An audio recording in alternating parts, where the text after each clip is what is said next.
चलिए जी, thank you so much for coming back. मेरा नाम है सुनील अधिकारी और आप देख रहे हैं अपना favourite channel student can I help you. कैसा बच्चे लोग सारे। चलिए जी, आज का वीडियो बहुत ही ज्यादा खास, बहुत ही ज्यादा इंपॉर्टेंट होने वाला है। आज के वीडियो में हम डिस्कस करेंगे न्यू एजुकेशन पॉलिसी 2020 जो कि हाल ही में इंट्रोड्यूस करी गई है गवर्नमेंट ऑफ इंडिया द्वारा, जिसके थ्रू अब हमारा जो एजुकेशन सिस्टम है ड्रास्टिक चेंजेस देखने को मिलेंगे आपके नए सेशन से ही। जी हाँ, पूरा हमारा एजुकेशन सिस्टम चेंज हो गया है, बहुत ही ज्यादा पॉजिटिव चेंजेस आए हैं। अगर आप स्कूलिंग सिस्टम में बिलोंग करते हैं, किसी ना किसी क्लास में पढ़ते हैं, एकेडमिक सेशन में पढ़ते हैं, या फिर कॉलेज के स्टूडेंट है, या फिर कंपटीशन या एंट्रेंस एग्जामिनेशन या फिर गवर्नमेंट एग्जामिनेशन के लिए प्रिपेयर कर रहे हैं, सबके लिए बहुत कुछ है इस न्यू एजुकेशन पॉलिसी में। देखिए, सिंपल सी भाषा में बहुत सारे वीडियोस ऑलरेडी आपने देख लिए होंगे, बहुत जगह इसकी न्यूज पढ़ ली होगी, लेकिन आज के वीडियो में खास क्या होने वाला है, सिंपल सी लैंग्वेज में, राइट, जो आपको रिलेट कर सके, आप समझ सके, प्लस आपको क्या इंपैक्ट मिलने वाला है, आपको क्या बेनिफिट होने वाला है इस न्यू एजुकेशन पॉलिसी का, उसमें बारीक से हम डिस्कशन करने वाले हैं। एक एक चीज मैं आपको समझाने वाला हूं। 3 कैटेगरी बेसिकली मैंने इस वीडियो की बनाई है। इंपैक्ट ऑन बोर्ड एग्जाम, अगर आप बोर्ड मतलब स्टूडेंट है, आपके बोर्ड एग्जामिनेशन है, 10th में है, 12th में है, या फिर बोर्ड एग्जामिनेशन में भी पूरा एजुकेशन सिस्टम हमारा चेंज होने वाला है, उसमें क्या इंपैक्ट पड़ने वाला है, स्कूलिंग सिस्टम में क्या इंपैक्ट पड़ने वाला है, प्लस हायर एजुकेशन, अगर कॉलेजेस के स्टूडेंट है, कॉलेजेस के लिए आप प्रिपेयर कर रहे हैं या कॉलेज में जाने वाले हैं, तो आपको क्या इंपैक्ट पड़ने वाला है इस एजुकेशन पॉलिसी का, वो हम डिस्कस करने वाले हैं आज के वीडियो में। चलिए बातें करते हैं कम और सीधा चलते हैं पहले पॉइंट पे, पहले टॉपिक पे, जो कि है इंपैक्ट ऑन बोर्ड एग्जाम। अब इस कैटेगरी में क्या पढ़ने वाले हैं कि बोर्ड एग्जाम के जो स्टूडेंट है उनको क्या इंपैक्ट मिलेगा या उनको क्या बेनिफिट मिलने वाला है इस एजुकेशन पॉलिसी का। देखिए, all the board exams will be held in 2 languages. पहला पॉइंट क्या है, जितने भी बोर्ड एग्जामिनेशन है हमारे अब 2 लैंग्वेजेस में होंगे। जी हाँ, जो कंफर्टेबल नहीं है इंग्लिश में वो अब हिंदी में भी दे सकते हैं, तो ये बहुत ही बढ़िया एडवांटेजेस मिलने वाला है न्यू एकेडमिक सेशन से। Each subject offered in the board exam will have an objective as well as a descriptive exam। जी हाँ, सिर्फ और सिर्फ डिस्क्रिप्टिव जो अभी तक आपके आया करता था वो नहीं आएगा। अब 60-40 या फिर इसको 50-50 भी कर सकते हैं बोर्ड वाले। तो यहां पर क्या है, अब आपको ऑब्जेक्टिव क्वेश्चंस भी देखने को मिलेंगे। ऑब्जेक्टिव मतलब 4 ऑप्शन, 4 में से जब एक टिक करते हैं, जिसको आप MCQ बोलते हैं, वो टाइप के क्वेश्चंस भी आपको बोर्ड एग्जामिनेशन में अब देखने को मिलेंगे। तो रट्टाफिकेशन वाली चीज अब जा चुकी है। डिस्क्रिप्टिव के साथ ऑब्जेक्टिव में आपकी रीजनिंग और स्पीड, आपकी कैलकुलेशन पावर, ये सब टेस्ट होता है। यस और नो। चलिए, board exam to be based on knowledge application, knowledge applications पे बेस्ड होने वाले हैं। दैट सिंपली मींस आपने कितना रट लिया है, आपने कितना याद कर लिया है उस चीज को, इसमें डिपेंड नहीं। आप कितनी नॉलेज गेन कर चुके हैं उस टॉपिक की, कितना डीपली अंडरस्टैंड कर रखा है, उसमें डिपेंड करेगा आपके कितने अच्छे मार्क्स आएंगे, right. Board exam can be conducted twice a year. जी हाँ, बोर्ड एग्जामिनेशन अब 2 बार कंडक्ट कर सकती है जो हमारी एजुकेशन मिनिस्ट्री है। यस और नो। चलिए, board exam will be low stakes and test actual knowledge instead of rote learning. अब जो बोर्ड एग्जामिनेशन होंगे वो लो स्टेक्स के होंगे। लो स्टेक्स मतलब होता है जो उनका वेटेज होगा वो काफी कम होगा, डिफिकल्टी लेवल काफी कम होगा, और टेस्ट क्या करेंगे, एक्चुअल नॉलेज को टेस्ट करेंगे। रूट लर्निंग मतलब रट्टाफिकेशन को टेस्ट नहीं करेंगे। तो जैसे मैंने बताया, डिस्क्रिप्टिव के साथ ऑब्जेक्टिव भी आपके क्वेश्चंस आएंगे, प्लस आपको अंडरस्टैंड या एप्लीकेशन जो बेस्ड क्वेश्चंस होते हैं वो ज्यादा मिलेंगे, और रट्टाफिकेशन अगर आप करते हैं तो आपको वो छोड़कर अब अंडरस्टैंड करने में टॉपिक ज्यादा ध्यान देना पड़ेगा। हो रहा है बच्चों, क्लियर। चलिए, नेक्स्ट जो हमारा टॉपिक है वो है इंपैक्ट ऑन स्कूल एजुकेशन। इससे पहले क्या देखा था हमने, बोर्ड एग्जामिनेशन में क्या इंपैक्ट पड़ेगा, अब है स्कूल एजुकेशन में क्या इंपैक्ट पड़ेगा। देखिए, स्कूल एजुकेशन में बहुत ही ड्रास्टिक चेंजेस हैं। यहां पर 5+3+3+4 सिस्टम को इंट्रोड्यूस करा गया है। पहले क्या बोलते थे हम, 10+2 हमारा सिस्टम चलता था, 10 तक बोर्ड होती थी, फिर हमारे 11th 12th में हम स्ट्रीम चूज करते थे और उसके बाद हम कॉलेजेस वगैरह जाते थे। अब देखिए, ये सिस्टम जो है 5+3+3+4 का, यहां पर 5 जो है शुरू का वो होता है फाउंडेशन स्टेज, जहां पर आपकी जो नर्सरी वगैरह क्लास होती है, आपकी प्रेप जो क्लासेस होती है वो आएंगी क्लास 2 तक। जो हमारा 3 है, 5+3 जो है हमारा, वो प्रिपरेटरी स्टेज है, क्लास 3 to 5। 3 to 5 तक हमारी प्रिपरेटरी स्टेज है। फिर आती है नेक्स्ट जो 3 है वो है द मिडिल स्टेज, क्लास 6 से 8 तक, और फिर हाई स्टेज आएगी आपकी 9 से लेकर 12 तक। अब जो है एक और बहुत बड़ी न्यूज़ ये है कि अब जितना भी स्ट्रीम वगैरह आप सेलेक्ट करते थे वो सारा नौटंकी सब खत्म होने वाली है। अब ये होगा कि भाई एक बिजनेस स्टडीज वाला बच्चा फिजिक्स पढ़ सकता है, फिजिक्स के साथ फैशन डिजाइनिंग पढ़ सकता है, लैंग्वेज पढ़ सकता है, डिबेटिंग का कोई सब्जेक्ट ले सकता है, फिजिकल एजुकेशन ले सकता है। मतलब आपके पास अब कॉम्बिनेशन ऑफ सब्जेक्ट बहुत सारे हो जाएंगे, नियर अबाउट 5 to 6 आपको सब्जेक्ट लेने पड़ेंगे, आइडिया है मेरे पॉइंट ऑफ व्यू से। उसमें कॉम्बिनेशन आप कुछ भी चूज कर सकते हैं जितने भी सब्जेक्ट आपके स्कूल ऑफर करता होगा, राइट। तो यहाँ पर साइंस, आर्ट्स, कॉमर्स वाला जो भी हमारे स्ट्रीम को लेके, सिलेक्शन को लेके बहुत सारा कंफ्यूजन होता था वो सब दूर होने वाला है, right. Coding to be taught from class 6 onwards. जी हाँ, कोडिंग जो है, जिन बच्चों को भी कंप्यूटर लाइन में इंटरेस्ट है और आगे जाके सब कुछ जो डिजिटलाइज हो रहा है वर्ल्ड में, तो इंडिया ने भी ये सोच लिया है कि भैया हमें रीजनिंग पावर, बच्चों की कोडिंग पावर, जो कंप्यूटर लिटरेसी है उसको इंक्रीज करना है। इसलिए हमें कोडिंग स्टार्ट कर दी जाएगी क्लास 6 से ही। जी हाँ, क्लास 6 के बाद ही आपको कोडिंग सिखा दी जाएगी ताकि आप एफिशिएंट कंप्यूटर इंजीनियर बन सके, कंप्यूटर फील्ड में कुछ अच्छा कर सके, या फिर बेसिक नॉलेज आपको हो जाए कोडिंग की।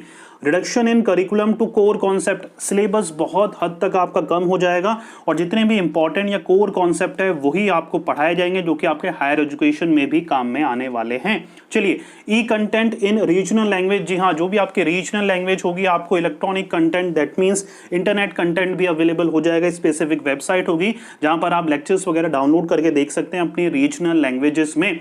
Introduction of virtual labs. जी हाँ, कई स्कूल्स कॉलेजेस के पास लैब्स वगैरह फैसिलिटी नहीं होती है, तो वो जो बड़े बड़े IITs, NITs वगैरह हैं, IITs वगैरह हैं, उनके पास जो वर्ल्ड स्टैंडर्ड की लैब्स हैं, राइट, इंटरनेशनल स्टैंडर्ड की जो लैब्स हैं, उनको आपको यूज़ करने का वर्चुअली मौका मिल जाएगा। तो ये बहुत अच्छा मूव है।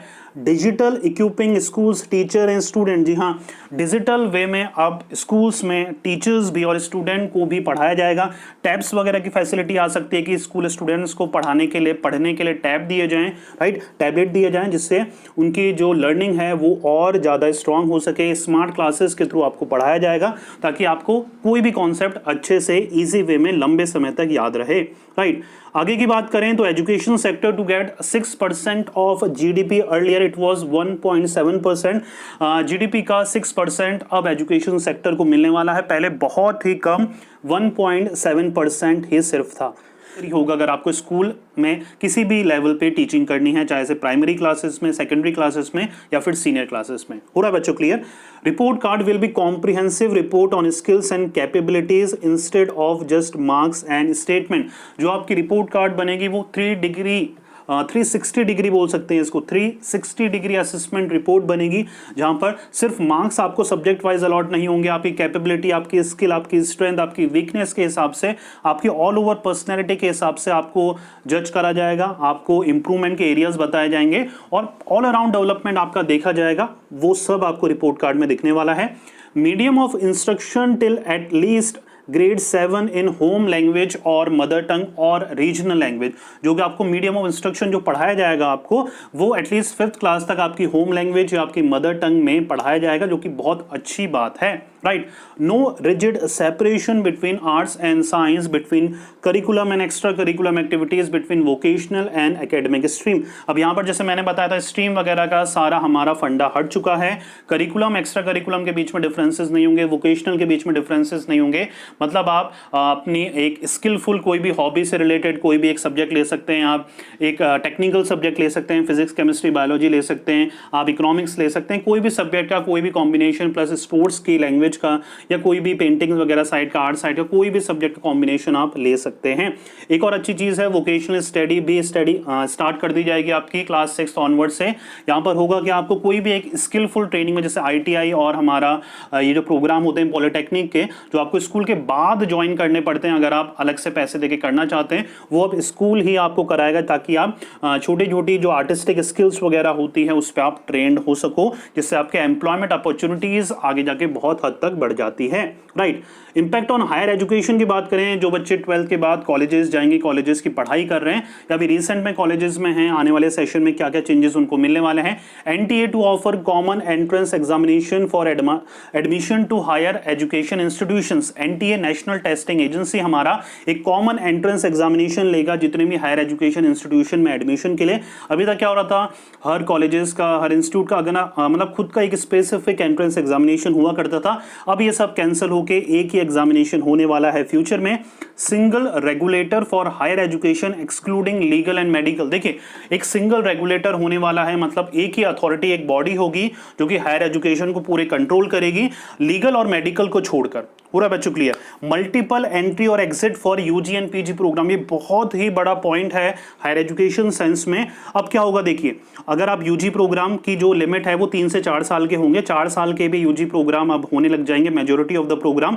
अब यहां पर होगा क्या, अगर आपको 1 साल बाद एजुकेशन किसी वजह से छोड़ के जानी पड़ रही है तो आपको 1 साल के बाद सर्टिफिकेट मिल जाएगा, 2 साल के बाद छोड़ के जा रहे हैं तो डिप्लोमा मिल जाएगा, 3 साल के बाद डिग्री मिल जाएगी, और 4 साल तक कर रहे हैं तो पूरा आपको सर्टिफिकेशन, डिग्री और सब कुछ मिलके प्रॉपर वे में आपको 4 साल की हमारी डिग्री मिल जाती है। बेसिकली 4 साल में जो चौथा साल है वहां पर वो रिसर्च वगैरह, प्रैक्टिकल ट्रेनिंग वगैरह के लिए रखा गया है। तो अगर आप 4 साल की ट्रेनिंग करते हैं तो आप बहुत ही अच्छी तरह रिसर्च फील्ड में भी अपना कैरियर बना सकते हैं, या फिर आपके एम्प्लॉयमेंट अपॉर्चुनिटीज काफी हद तक बढ़ जाएगी। तो आप किसी भी वे में या किसी भी मजबूरी से अगर आपको एजुकेशन बीच में छोड़नी पड़े, मान के चलिए फर्स्ट ईयर में अगर आपने छोड़ी है, तो आप जब आप बाद में ज्वाइन करेंगे 2, 3, 5, 10 साल बाद, तो आप सेकेंड ईयर से ज्वाइन कर सकते हैं, आपको वापस से फर्स्ट ईयर ज्वाइन करने की जरूरत नहीं है। ये बहुत ही अच्छा मूव है।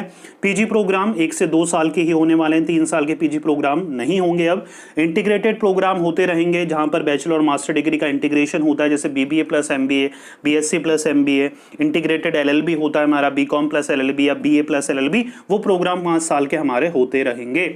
एमफिल टू बी डिसकंटिन्यूड, जी हाँ, एमफिल मास्टर ऑफ फिलोसॉफी जो हमारी एक डिग्री प्रोग्राम होता था 2 साल का, वो हमारा कैंसिल हो गया है, क्योंकि रिसेंट में देखने को भी यही मिल रहा था कि लोग इतनी इंपॉर्टेंस नहीं दे रहे थे एमफिल को। बेसिकली रिसर्च साइड के जो स्टूडेंट होते हैं वो परस्यू करते हैं। जो पीएचडी थी उसकी इंपॉर्टेंस काफ़ी हद तक बढ़ गई थी रिसेंट में, क्योंकि हमारा जो नेट, यूजीसी नेट का जो एग्जामिनेशन था, वहाँ पर भी अगर आपको किसी भी कॉलेजेस में प्रोफेसर वगैरह बनना था तो वहाँ पर पीएचडी कंपलसरी थी। तो वहाँ पर जो एमफिल की जो वैल्यू थी, इंपॉर्टेंस थी, वो थोड़ी हद तक कम हो चुकी थी हमारे, और अब ये पूरी तरीके से डिसकंटिन्यू कर दी गई है। और आपका जो आप पीएचडी है वो आपका 4 साल का वो कर सकते हैं अपनी पोस्ट ग्रेजुएशन के बाद। पूरा बच्चों clear. Financial autonomy to be given to 45,000 affiliated colleges, near about 45,000 affiliated colleges हैं जिनको फाइनेंशियल ऑटोनॉमी दी जाएगी, अपने हिसाब से करिकुलम डिजाइन करने की, अपने हिसाब से इंस्टीट्यूशन को चलाने की, कोर्स में बढ़ाने की, घटाने की, जो भी उनको ऑटोनॉमी होगी वो दे दी जाएगी, ताकि वो इंडिविजुअली भी ऑटोनॉमस वे में भी ऑपरेट कर सकें। आगे है national research foundation NRF to be establish. जी हाँ, जो रिसर्च के बच्चे हैं जिनको रिसर्च फील्ड में आगे जाना है उनके लिए NRF national research foundation establish होगा बहुत ही जल्दी। अब ये बहुत बड़ी न्यूज़ है, देखिए, top 100 universities in the world can now set up their campuses in India. जो बड़ी बड़ी ऑक्सफोर्ड, आप MIT वगैरह देखते हैं, आप कैम्ब्रिज वगैरह देखते हैं, इतनी बड़ी बड़ी यूनिवर्सिटी हैं, अब वो अपनी ब्रांचेस, अपना कैंपसेस इंडिया में भी खोल सकती है। तो इससे बढ़िया बात और क्या होगी, राइट। HRD मिनिस्ट्री अपना नाम चेंज करके एजुकेशन मिनिस्ट्री रख चुकी है। IITs to become multi disciplinary institution, बहुत बड़ा ये ब्रेकिंग न्यूज़ है कि जितनी भी IITs है सिर्फ और सिर्फ इंजीनियरिंग ही डिग्री नहीं देगी, वो कॉमर्स से रिलेटेड भी, आर्ट्स से रिलेटेड भी डिग्रियाँ देने लग जाएगी फ्यूचर में। ज़्यादा अभी है और स्ट्रीम के लिए भी है, लेकिन वो लिमिटेड डिग्रीज हैं। अब आगे फ्यूचर में जाके आर्ट्स और कॉमर्स के लिए भी बहुत सारे उनकी डिग्रीज भी ओपन हो जाएगी टू एवरी स्टूडेंट, राइट। तो ये थे इंपॉर्टेंट जितने भी मेन जो आपसे रिलेटेड या आपके लिए इंपॉर्टेंट पॉइंट थे जानने, वो मैंने इस वीडियो में कवर करें। मेरी एफर्ट कैसे लगी प्लीज कमेंट करके जरूर बताइएगा, और वीडियो को लाइक, शेयर, सब्सक्राइब करना मत भूलिएगा। मिलेंगे नेक्स्ट वीडियो में किसी और इंटरेस्टिंग टॉपिक के साथ। जब तक पढ़ते रहिए, मेहनत करते रहिए, क्योंकि आपका भी दिन आएगा। Thank you so much.